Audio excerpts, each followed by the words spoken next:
Okay yan at dahil nga sa paglantad ni Arnie Tibes sa publiko doon po sa bansang Timor-Leste ay nakalampag ang ating gobyerno, mga kaibigan, at dito nga ay mayroon pong bagong update patungkol nga paano itong paghuli kay Arnie Tibes dyan po sa bansang Timor-Leste.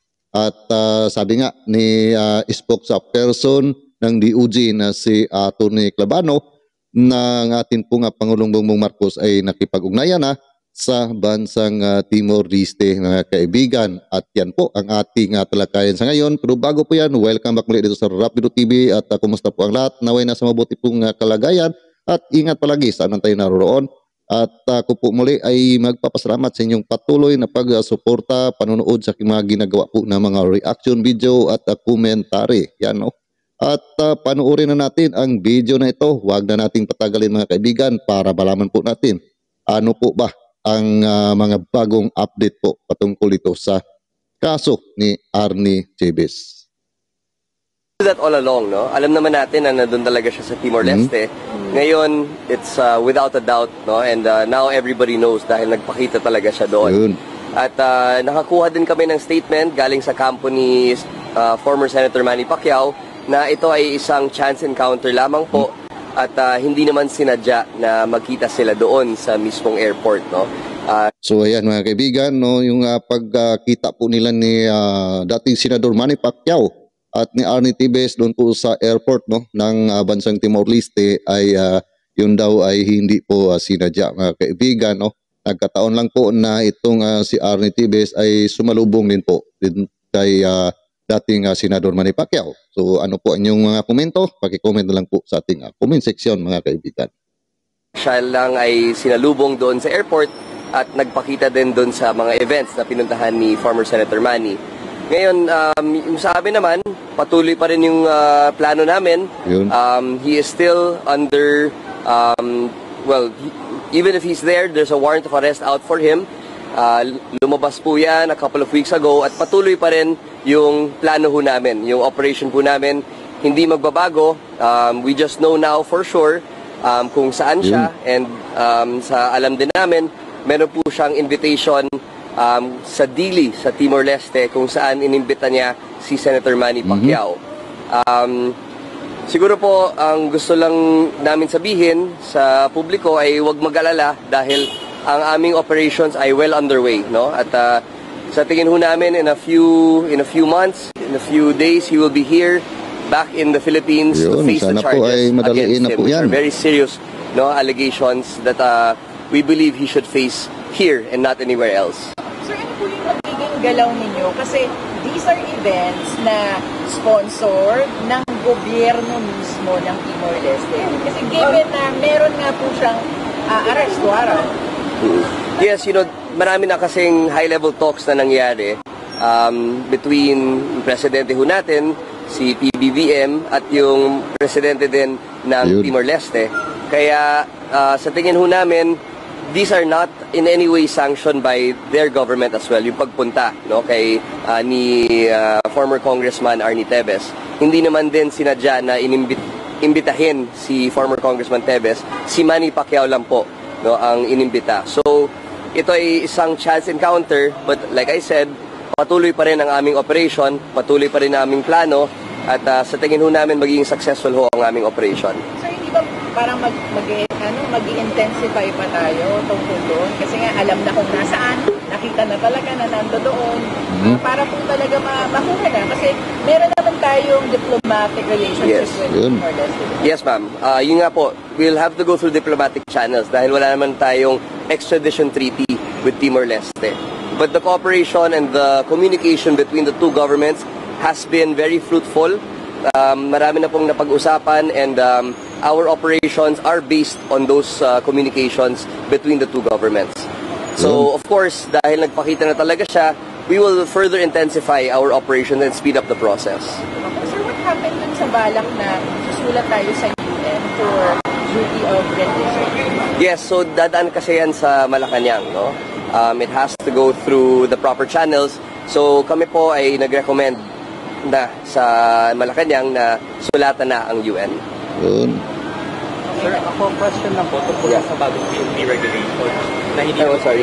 yung bagong PNP regulation na hindi na magbibigay ng pangalan ng suspects, victims, and witnesses sa media. What's your comment about this? Kasi sinasabi ng iba na medyo limiting siya. Well, I can't speak for the PNP, no? But our policy here in the DOJ is that we be as transparent as possible sa mga kababayan natin. I think in terms of the prosecution, the public deserves to know kung ano yung nangyayari, especially sa mga kaso na medyo high level that have reached national significance. Dahil po, ito ay isang mensahe, no, sa mga lumalabag sa batas na kami ay seryoso sa aming trabaho. At itutuloy talaga namin yung kaso sa mga issue or mga concerns na ganyan. It's reassuring kasi po, no, sa mga kababayan natin kung transparent tayo sa kanila. Lagi nating sinasabi yung mga nangyayari dito sa departamento, and I think that should be the policy here in the DOJ at least. Okay, alright yan. At maganda po ito mga kaibigan, no? Ang ating pong nabalitaan ngayon, no? Na galing po mismo dito sa spokesperson ng DOJ na si Attorney Clavano. No? At patungkol po doon sa pagkikita po nila ni dating Senador Manny Pacquiao at ni Arnie Tibes ay hindi raw yun sinadya mga kaibigan. No? At ito nga si Arnie Tibes mismo ang pumunta doon po sa airport at sumalubong kay dating Senador Manny Pacquiao. No? Actually ay kung ano po ang inyong mga komento patungkol po dyan mga kaibigan, so paki-comment lang po sa ating comment section. No? At patungkol nga dito sa paghuli kay Arnie Tibes mga kaibigan, dahil wala po tayong extradition na treaty dyan po sa nasabi pong bansa sa Timor-Leste ay pero meron naman pong diplomatic friendly, no, na sa bansang yan dahil ay kasama po naman sila noon sa Asia Pacific mga kaibigan. No.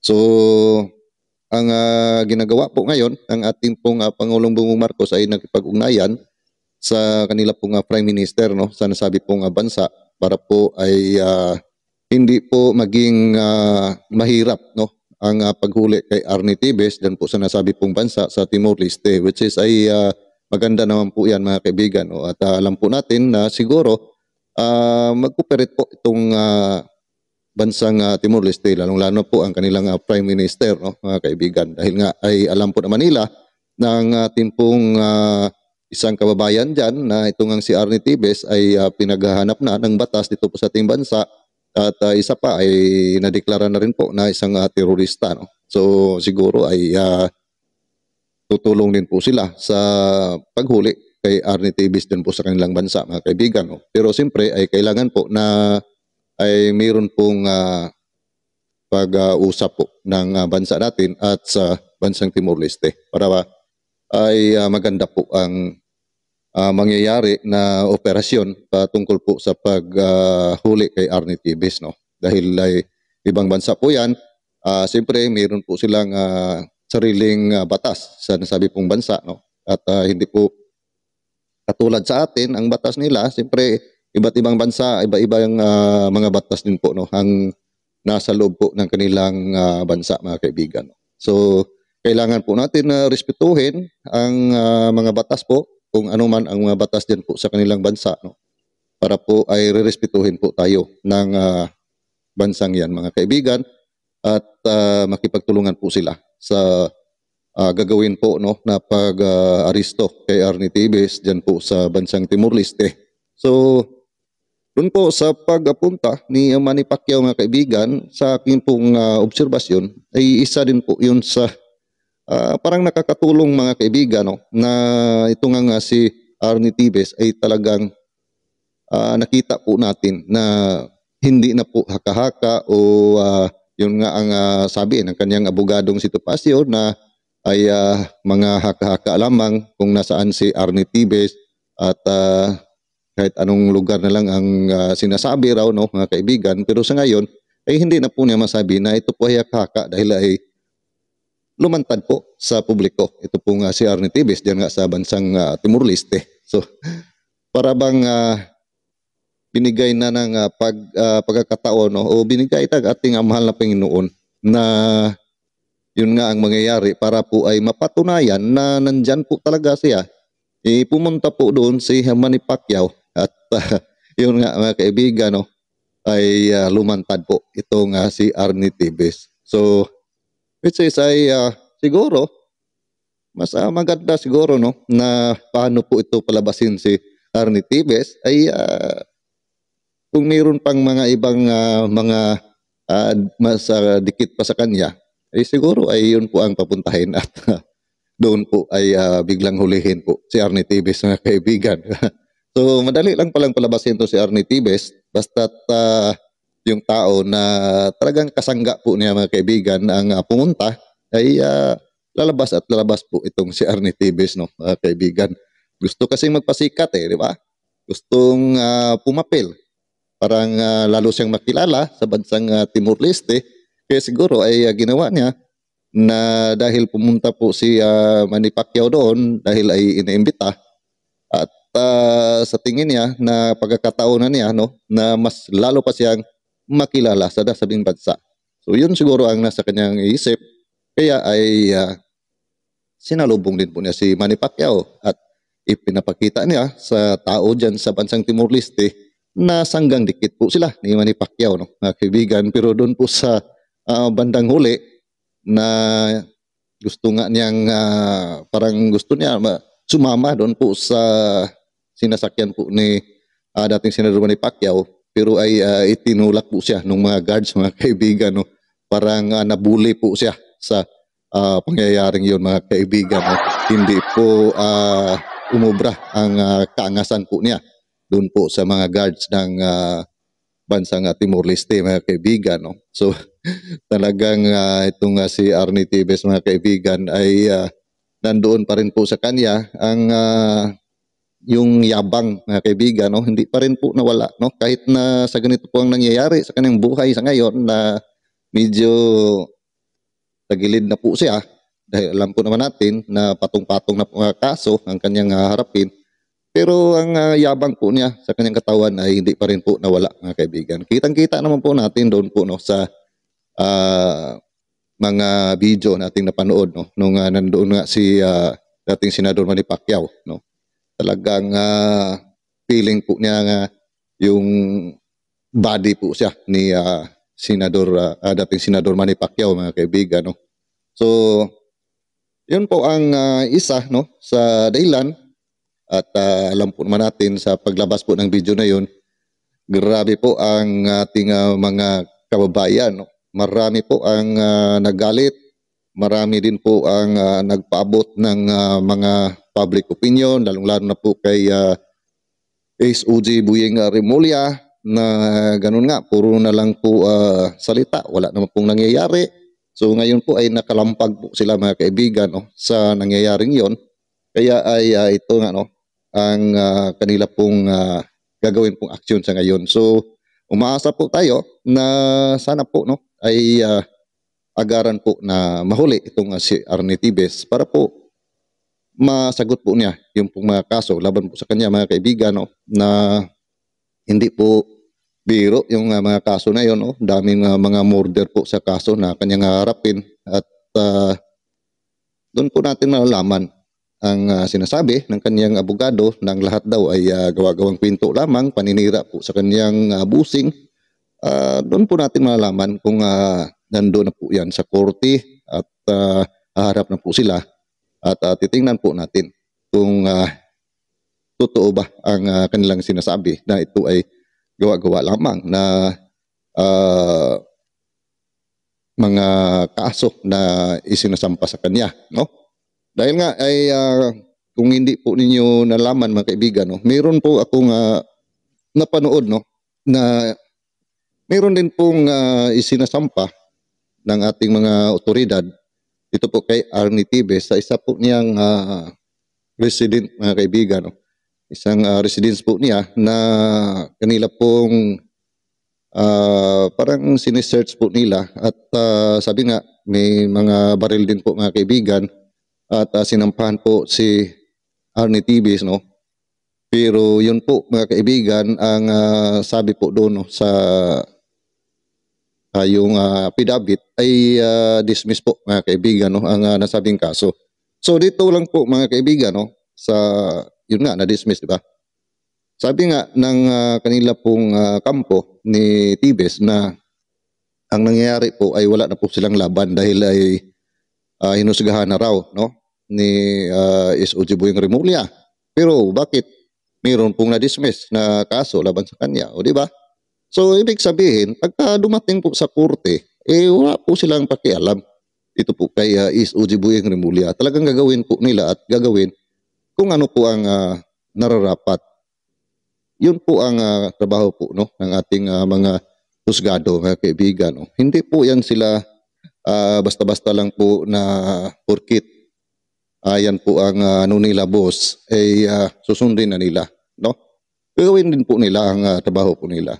Kasi ito lang po ang isang, for example, no, na dismiss itong kaso na illegal possession of firearms, no?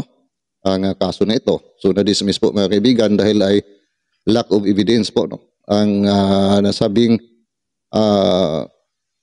residence ay hindi raw nakapangalan kay Arnie Tibes mga kaibigan. Base po, no, sa ating po nga napanood. Pero hindi po natin talaga nakuha ang buong detalye po, no, sa sabi pong na-dismiss na kaso. Pero sa pagka-dismiss ay totoo po na mayroon pong na-dismiss dahil nga sa hindi po napatunayan na yung pong residence na yun ay kay Arnie Tibes. So yun po ang dahilan mga kaibigan na na-dismiss po ang kaso laban po kay Arnie Tibes. No? So kaya ulitin ko na ginagawa talaga ang trabaho ng ating pong mga husgado mga kaibigan, no? Patungkol po sa mga kaso na makarating po sa kanila. So hindi po dapat matakot itong abogado ni Arnie Tibes at tawag po nilang isipin na pagka dumating po sa korte ay talo na sila dahil ay nahusgahan na. At kahit nga itong si